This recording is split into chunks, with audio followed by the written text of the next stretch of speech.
छोटा सा टुंड जुड़ा हुआ है, हम उसको क्या पढ़ेंगे?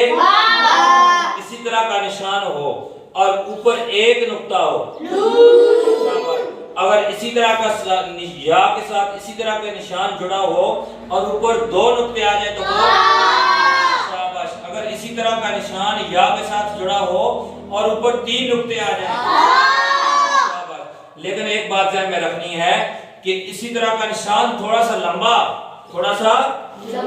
लंबा हो और वो या के साथ जुड़ा हो तो वो क्या बनेगा? लाम। शाबाश शाबाश, बहुत अच्छे, आपको समझ आ रही है। अब यहाँ पर क्या हमने पढ़ा है? बा या। अब आगे एक नुक्ता है तो हम उसको पढ़ेंगे, क्या पढ़ेंगे? नून। शाबाश, नून।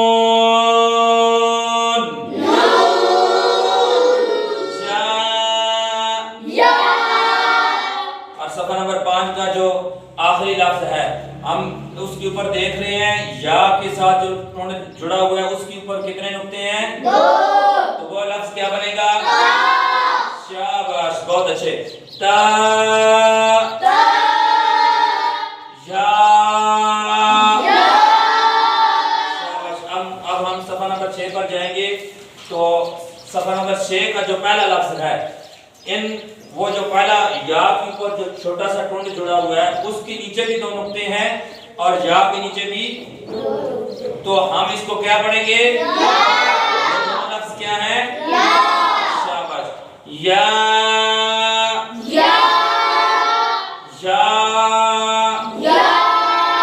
आगे वाले लफ्ज की तरफ बढ़ेंगे। शीन।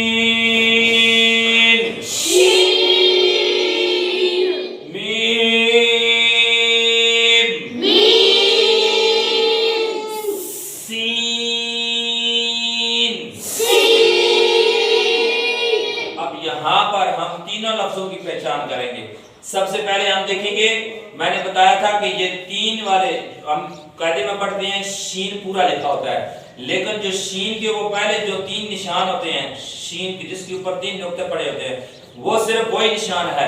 तो उसके ऊपर 3 नुक्ते पड़े हैं तो हम उसको क्या पढ़ेंगे? शीन। शाबाश, तो उसको क्या पढ़ेंगे? शीन। अब हमने वो मोटा सा निशान, एक तो पहले शीन है, लास्ट में क्या है? सीन। ठीक है, शीन और सीन के दरमियान में मोटा सा निशान है। ठीक है, वो ऐसे वो छोटा मोटा सा निशान बना हुआ नजर आ रहा है खाने के ऊपर।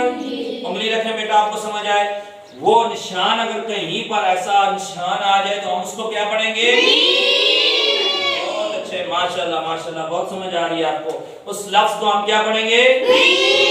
शाबाश, शीन।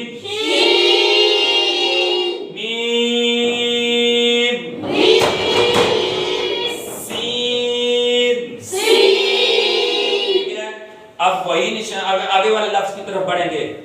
वो मैंने बताया था कि लंबा निशान हो और लफ्ज के साथ जुड़ा हुआ हो तो हम उसको क्या पढ़ेंगे?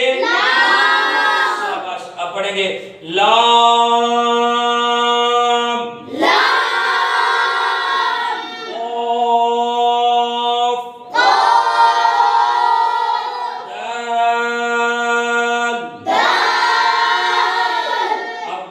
लाम की आपको पहचान होगी।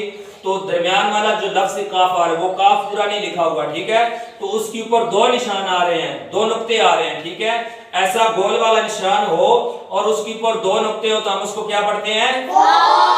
ऐसा ही निशान हो और उसके ऊपर एक नुक्ता हो तो फिर उसको क्या पढ़ते हैं?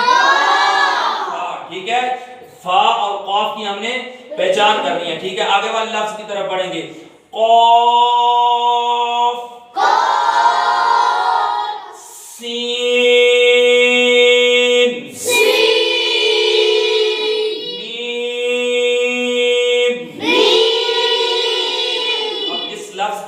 जो 3 लफ्ज लिखे हुए हैं, इन पहले 2 लफ्जों की आपको पहचान हो चुकी है। लास्ट वाला लफ्ज जो है मीम, अगर कहीं पर ये गोल दायरा और उसके साथ पर जुड़ा हुआ हो, ठीक है, तो हम उसको क्या पढ़ेंगे? मीम। अब यहाँ पर इस बात को हमने, इस निशान को ध्यान में रखना है कि कहीं भी ऐसा लफ्ज आ जाए तो हम उसको क्या पढ़ेंगे?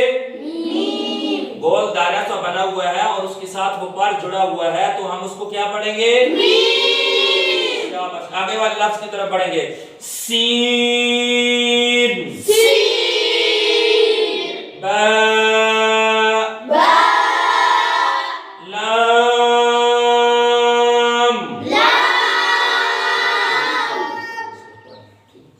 ठीक है, अब वो जो मैंने निशान बताया था, ये ऐसा निशान आ जाए तो उसके नीचे एक नुक्ता, तो वो क्या बनता है? शाबाश, आगे वाला लाम की भी आपको पहचान है, सीन की भी पहचान हो चुकी है। ठीक है, आगे वाला लास्ट, पहली लाइन का लास्ट लफ्ज बा, हा, मीम। शाबाश, अब हम इस लफ्ज, इन तीनों लफ्जों में किसकी पहचान करेंगे? शाबाश, वो मैंने निशान बताया था ऊपर जो मुड़ा होता है। ठीक है, अब ये निशान नीचे मुड़ा हुआ है, कहीं लफ्ज के दरमियान में ये निशान नीचे की तरफ मुड़ा हो तो हम उसको क्या पढ़ेंगे? शाबाश, हम हा की पहचान रखेंगे। ठीक है, अब लाइन नंबर 2 पर, सफा नंबर 6 पर, दो नंबर लाइन पर जाएंगे। अब वो लाइन का पहला लफ्ज पढ़ेंगे, बा, सीन, मीम।